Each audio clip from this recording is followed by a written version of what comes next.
Dengan ini saya ingin mengucapkan jutaan terima kasih kepada semua jemaah kan, yang mana sangat-sangat memberi kerjasama, saling tolong menolong, ringan tulang, ringan segala-galanya. Dan Alhamdulillah sekarang kita berada di Taif, yang mana esoknya kita akan berangkat pulang ke Malaysia. Jadi semoga perjalanan kita nanti diredai, selamat sampai dan semuanya mendapat umrah yang mabrur wa makbul, insya-Allah. Okey, terima kasih.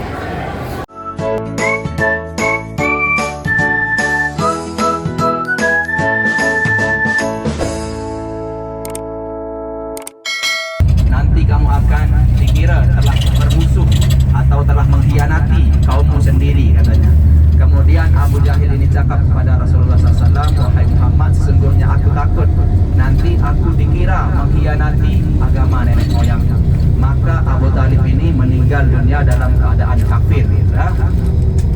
Kemudian Rasulullah SAW sangat sedih berlebihan sedihnya Rasulullah SAW sebab meninggalnya paman beliau nih. Dalam jarak beberapa bulan kemudian meninggal lagi istrinya yang mulia. Dulu saat meninggal pamannya ini, saat berdakwah dia di kota suci Mekah ini, selalu ada tampak dia mencurahkan isi hati saat dia dihina-hina oleh masyarakat Mekah. Terlebih waktu Abu Talib masih hidup. Waktu Abu Talib ini masih hidup, waktu Rasulullah SAW berdakwah di kota Mekah ini, tak ada yang berani menghalau Nabi SAW, kecuali pemuka-pemuka kaum Quraisy sahaja yang berani menghina Nabi. Sebab ada Abu Talib. Abu Talib ini adalah pemimpin Mekah dulu, bapaknya, ya. Kemudian saat Abu Talib ini meninggal dunia, jadi semua orang boleh mencaci maki Nabi, memusuhi Nabi SAW. Tak ada yang ditakuti lagi. Tapi saat istri beliau masih ada, balik ke rumah, masih ada untuk menceritakan atau berkeluh, mengasih tahu, mengeluarkan isi hati lah, ya, jadi ke istrinya. Tapi jarak beberapa bulan kemudian ditinggal lagi oleh istri beliau, Khadijah. Makanya dinamakan tahun kesedihan. Sampai Rasulullah SAW, Allah SWT tegur di dalam Al-Quran, turun ayat sebab kematian pamannya nih. Rasulullah SAW bersedih hati. Allah SWT tegur Nabi kita SAW. Apa bunyi ayat yang turun? Innaka la tahdi man ahbabta walakinallaha yahdi man yasha wa huwa a'lamu bil muhtadin. Ini ayat yang turun waktu Abu Talib meninggal dunia. Rasulullah SAW langsung ditegur oleh Allah Subhanahu wa taala. Innaka la tahdi man ahbabta walakinallaha yahdi man yasha wa huwa a'lamu bil muhtadin. Hai Muhammad, sesungguhnya engkau tidak boleh atau tidak bisa memberikan hidayah kepada orang yang engkau pilih, yang engkau cintai. Berarti Nabi kita ini pun tak boleh dia memberikan hidayah pada siapapun yang dia nak. Innaka la tahdi man ahbabta walakinallaha yahdi man yasha wa huwa a'lamu bil muhtadin. Tapi akulah yang berhak, maksudnya Allah Subhanahu wa taala lah yang berhak untuk memberikan hidayah kepada siapa sahaja yang dia nak. Dan sungguh Allah Subhanahu wa taala lebih tahu apa yang kita tidak ketahui. Ya, insyaallah. Kemudian saat macam tu Rasulullah SAW ditinggal pula dengan Khadijah. Barulah Rasulullah SAW tak ada lagi. Kemudian tengok penyiksaan kafir Quraisy Mekah ini terhadap kaum Islam, muslimin ini sangat sudah tak bisa kita toleransi lagi, ya. Bahkan sudah ada sampai yang dibunuh. Akhirnya Rasulullah SAW berpikir Mekah ini sudah tidak layak lagi untuk didakwahi. Rasulullah berpikir sudah Mekah ini sudah tak ada harapan lagi untuk dakwah dah. Jadi Rasulullah SAW pikir atau mencari tempat baru untuk berdakwah. Terpikirlah Rasulullah SAW yang paling dekat atau yang boleh dia sanggupi untuk berjalan kaki masa itu adalah kota Taif, yang akan kita lawati sekarang, insyaAllah, ya. Meskipun memang kita ketahui di kota Taif ini dakwah Nabi kita SAW tertolak. Memang tertolak penuh dekat kota Taif ini dakwah Nabi kita SAW. Tapi ada hikmah di balik itu. Nanti insyaAllah kita akan bagi tahu.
Rahman, jemaah tuan dan puan yang dirahmati oleh Allah Subhanahu wa taala.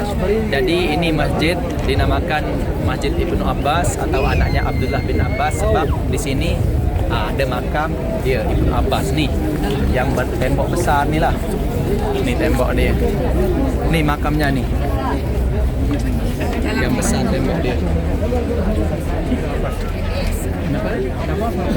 Makam Abbas ya, Ibnu Abbas.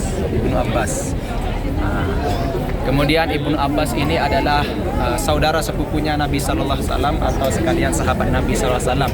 Termasuk dia mempunyai gelar Ummul Khibrah. Khibrah Ummul ini. Ummul Khibrah atau Ummul Khibrah. Pemimpin umat dulu ya. Ataupun dia memiliki periwayat hadis terbanyak kelima ini. Setelah Sayyidah Aisyah Ummul Mukminin.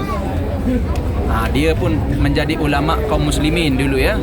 Sebab dia menghafal hadis Nabi sallallahu alaihi wasallam sebanyak 1600. Jadi terbanyak penghafal hadis kelima setelah Sayyidah Aisyah Ummul Mukminin.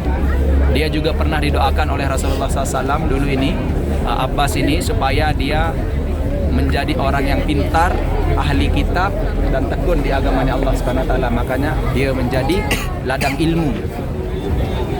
Okey. Jelas insya-Allah. Abbas ini sendiri, Ibnu Abbas ini sendiri dia tak nak dimakamkan di kota suci Mekah ataupun Madinah.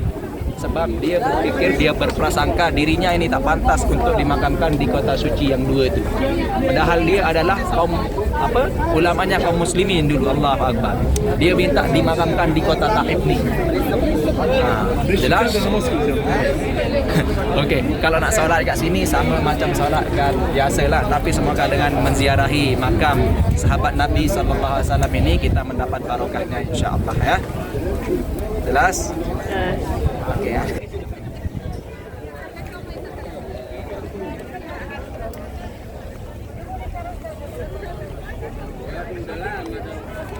هيا الحاج هيا الحاج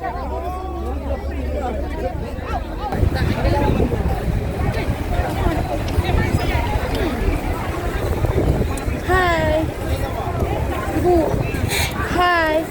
Say hi to camera. Hai, Assalamualaikum. Waalaikumsalam. You back. Selamat datang. Kita sekarang berada di Taif. Alhamdulillah. Perjalanan mengambil masa 2 jam. Siap tidur lagi.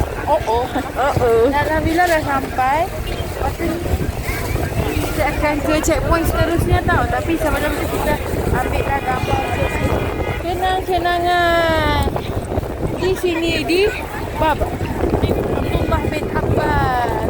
Okey, untuk sebelum kita ke destinasi seterusnya. Tapi sebelum tu kita kena beli aiskrim dulu. Mantap. Jom sadu alih.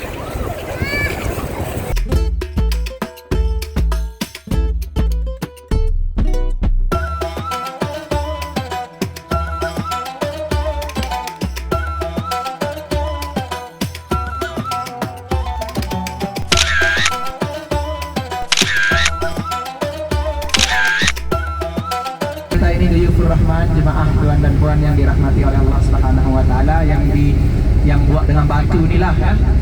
Sebelah kanan kita ni, yang depan ni. Nampak tak? Yang sebelah kanan. Sebelah kanan kita dekat depan ni, yang depan ni. Okey, nampak? Sebelah kanan depan ni. Yang paling depan sekali ni. Yang macam rumah ni lah, depan ni. Ni depan ni sebelah kanan ni. Okey. Ini namanya Masjid Kub ya.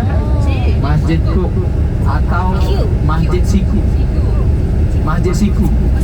Sebab di sini dulu Rasulullah SAW saat untuk pergi ke perang Hunain ya, dia berehat dekat sini. Dan Rasulullah SAW sempat menyandarkan tangan beliau di batu untuk istirahat, untuk berehat. Kemudian batu ini untuk memberi kenyamanan Rasulullah SAW istirahat, dia melelehkan dirinya macam bantal lah. Dia jadikan dirinya macam bantal batu itu, mencair, macam pillow, lembutkan diri ya. Nah, kemudian di situ juga Rasulullah SAW dulu sempat ingin ditimpa oleh kaum kafir Quraisy ini dengan batu. dia mendorong batu yang di atas tu, tak tahu lagi batu tu ada yang cakap memang batu tu atau yang sudah bukan batu itulah. Ada yang batu yang besar atas tadi kan, di atas masjid tu, itu yang didorong oleh kaum kafir Quraisy dulu untuk menimpa Rasulullah yang telah beristirahat di bawah kat sana. Tapi malaikat Jibril yang turun mengganjal batu itu dengan batu kecil sahaja, sehingga dia tak boleh turun, tak boleh menimpa Rasulullah SAW. Jadi baik beliau korban jemaah tuan.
Ui. Kilang Ros, Kilang Ros. Wah, ini ya. Tafadhal.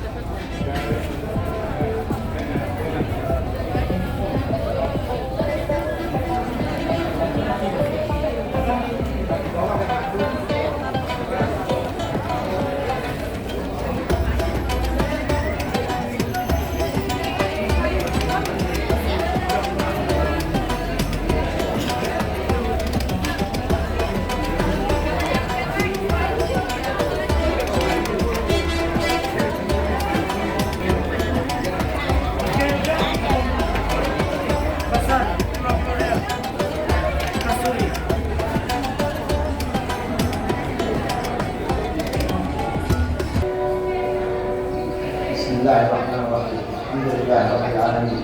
Wassalatu wassalamu ala asyrafil anbiya wal mursalin sayyidina Muhammad wa ala alihi wa sahbihi ajma'in.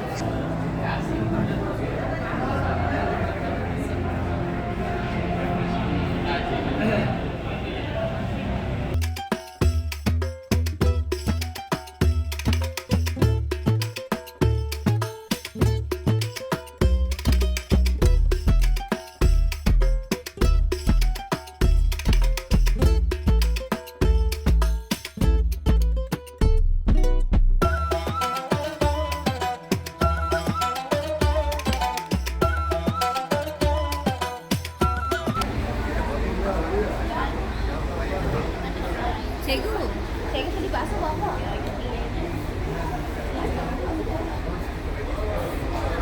Hai semua. Nyebut minum ais Spanish latte di Kilang Rose.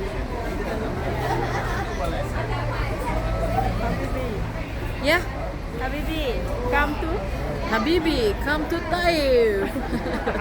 Not Dubai.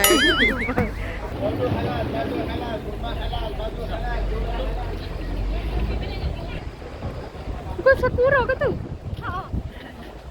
Sakura di sini.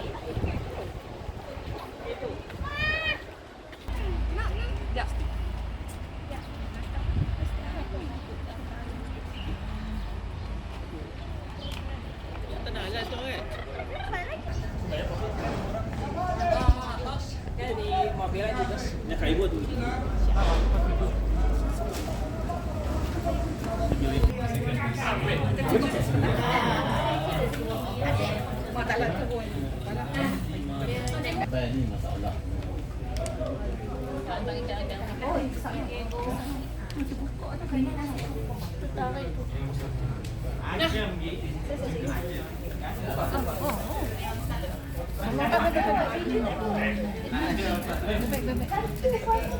kami macam ni sikit kan. Lagi ambil kita punya sikit. Ambil kita punya sikit kan.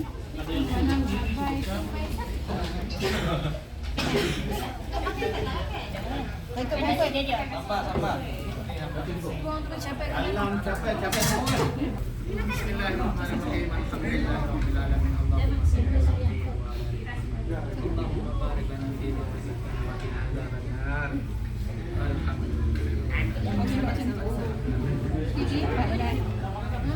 Cik apa? Cik apa?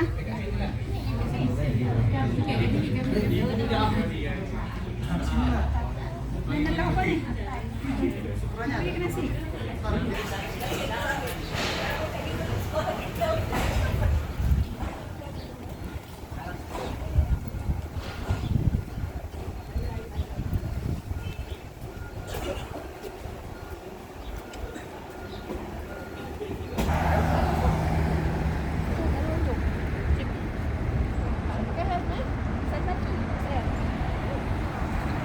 Ada sanggut lagi kan?